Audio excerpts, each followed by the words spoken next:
मिठी में एएसआई जे घर में पुरस्कार नमूने फौत थियल नौजवान ऐं नारी वारे वाक़े जो केस दाख़िल थियण बाद मक़तूलनि जे वारसनि थाणे अॻियां लॻायल धरणो ख़त्म कयो। डीपलेवासी डूंगर मेघवाड़ ऐं संदसि साली बीबी उर्फ बबीता एएसआई गुल मोहम्मद सांद जे घर में पुरस्कार नमूने फौत थी विया हुआ। वारसनि पारां वाक़े जो केस दाख़िल न थियण ते थाणे आलो धरणो हंयो वियो। मुसलसिल धरणे खां पोइ पुलिस मक़तूल डूंगर मेघवाड़ जे भाउ दादू मेघवाड़ जी फरियाद ते एएसआई गुल मोहम्मद सांद ऐं ॿियनि ख़िलाफ़ केस दाख़िल कयो। केस में क़त्ल ऐं ॾोह लिकाइण समेत ॿिया कलम शामिल कया विया। फरियादी केस में मौक़िफ़ अख़्तियार कयो त एएसआई गुल मोहम्मद सांद पंहिंजे साथियुनि सां हिकु सलाह थी बीबी उर्फ बबीता खे वर्गलाए खणी वियो, जिते जवाबदारनि खेसि इज्तिमाही ज़्यादती जो निशानो बणाइण खां पोइ क़त्ल कयो। केस दाख़िल थियण बाद मक़तूलनि जे वारसनि थाणे अॻियां लॻायल धरणो ख़त्म करण जो ऐलान कयो। पीपी लेडीज़ विंग जी अॻवान सिमतरा मंझियाणी ऐं मक़तूलनि जे वारसनि चयो त संदन मुतालिबो हो त केस दाख़िल थिए जेको थी वियो आहे। हाणे हू एहतिजाजी धरणो ख़त्म करण जो ऐलान कनि था। हाणे गुल सांद जो जेका अयाशी अॾो आहे जॻह आहे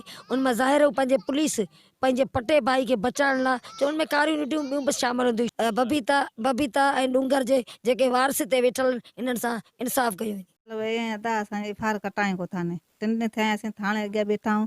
नंढड़ा मासूम ॿार ले असीं थाणे अॻियां वेठा आहियूं। मुंहिंजा ॿार दरबदर थी विया आहिनि। नंढिया मासूम ॿार असीं थाणे अॻियां वेठा आहियूं। असां एफआईआर कटायूं कोन था। असां 9 ॿ जवान असांजा निंगरी छोकिरो गया असां एफआईआर कटायूं कोन था। हुननि चयो जवाबदारनि बीटो क़त्ल करण बाद लाश पखे में टंगे आपघात जो ड्रामो कयो। ज़िम्मेवारनि खे अंजाम ताईं पहुचायो वञे।